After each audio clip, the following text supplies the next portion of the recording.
In this video, we're going to talk a little bit about the graph editor.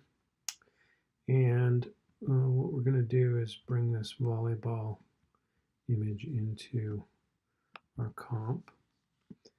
And what I want to do with this is use the graph editor to create realistic physics. So the idea that gravity pulls on this ball as it bounces. So I'm going to do a position keyframe. And then down the line here a little bit, I'm going to do another one. I'm just going to move it, let's say, to this point. All right, so what this does now is it just simply moves from one corner to the next. And now what we need to do is add a couple of bounces to it. And one of the easy ways to do this is if we look at the graph editor. And this can be kind of a complicated thing, but we'll try to simplify it here. But you'll notice that we have some keyframes here. So this is the first keyframe. This is the second. And you can see that they're changing the X and the Y positions. And what we want to do is with the graph editor, we can change the different types of interpolation here. So you can see the easy in and ease out. We can also make them jumpy, so the linear keyframes don't move, as smoothly. If we wanted to add an auto Bezier, that will smooth out the motion. But what I want to do with this one is actually split the X and the Y coordinates separately. And we can do that here by clicking the separate dimensions. And you can see what it does is it gives us an X and a Y value. So the X position is in red and the Y position is in green. And one thing that I think about here is really the X position just goes from here to here. So it should be pretty linear. And what's going to change is the dynamic of the up and down. So if I click on this keyframe of the X position,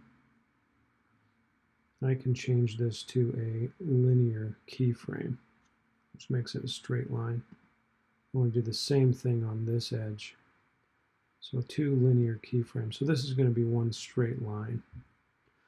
And then the only thing that changes really is the Y position. So you can kind of see how that works. And then what we're going to do is take this Y position, and I'm just going to select that keyframe and copy it. Command C or copy, under Edit, copy.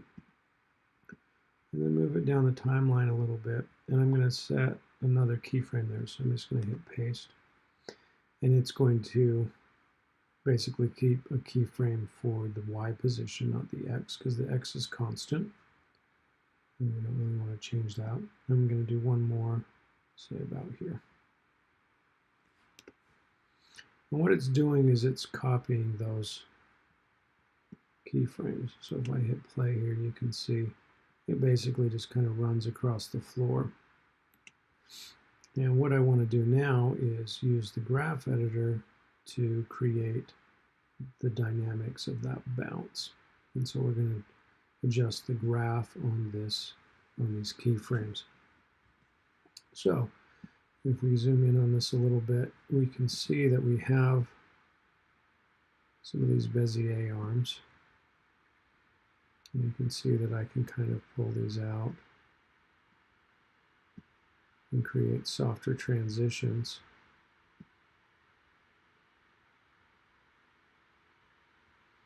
But it's not going to be perfect for the motion. So what we need to do is do a little bit of converting for these. So if you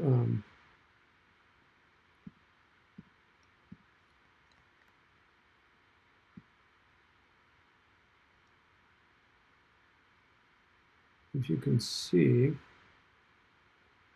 so with this downward angle, it launches out, and then I want it to hit and move up.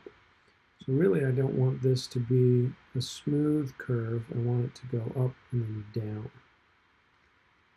So if I use my Alt or Option key, I can just grab one of those arms without having to interfere with the other.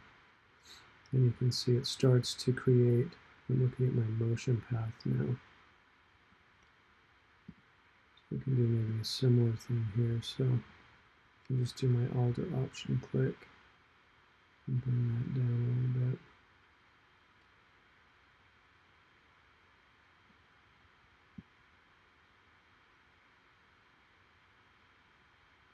You can see as you increase or decrease the length of these, it's going to change kind of the dynamic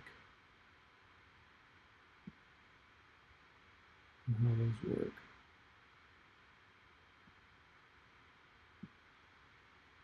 So it's affecting the in and out points.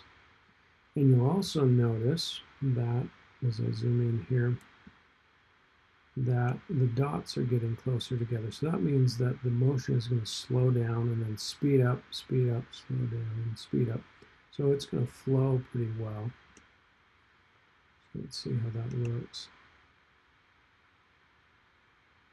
It looks actually pretty good. So you can just see how that motion works simply by adjusting our curves here.